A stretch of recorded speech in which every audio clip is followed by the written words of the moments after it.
où j'ai du mal, c'est le choix de Fernando Santos. Et on a vu des joueurs rentrer.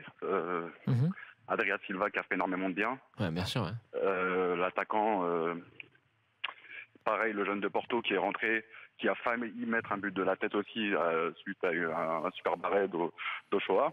Mais les choix, je comprends pas. Bernardo Silva, il a chauffé le banc. André Gomez, c'est une catastrophe. Déjà au Barcelone, il a énormément de mal. Mais alors là, avec la sélection, c'est encore pire. Mais J'ai l'impression qu'on a les mêmes débats que l'an dernier. Ouais, non, mais c'est ça. Et Fernando Santos, bon, à l'Euro, ça a payé. Un mois avant la finale, il avait dit qu'il allait aller loin et qu'il serait accueilli en fête. Bon, coup du hasard, il a réussi, mais ça va pas toujours payer. Ça va pas toujours payer. Ronaldo, il pourra pas tout faire. Ok, actuellement, pour moi et après il est premier si pour Ronaldo, on n'en est pas là. Mais c'est le meilleur joueur du monde à l'heure actuelle. Mais il pourra pas tout faire. Et on l'a bien vu, souvent des pités où il demandait des ballons, il les avait pas. On n'arrivait pas à enchaîner 3 passes. Le Mexique, il méritait la victoire. Je suis portugais, mais le Mexique méritait la victoire. Le résultat qu'on a fait, c'est pas un vol non plus. C'est pas un vol non plus pour le Portugal. Enfin, le Portugal n'a rien arraché. C'est le Mexique qui a arraché le nul. Le Mexique aurait gagné s'il n'avait été un peu moins frileux et que sur la compétition a été beaucoup moins. Enfin, il y a quand même des sacrés talents sur le banc.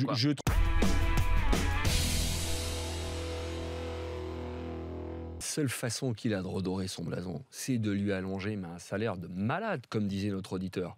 Parce qu'il n'y a que la caillasse qui les intéresse, avant l'écusson du club. Mais tu sais, moi je pense que si tu l'envoies en réserve un mois, qu'est-ce que ça peut faire ?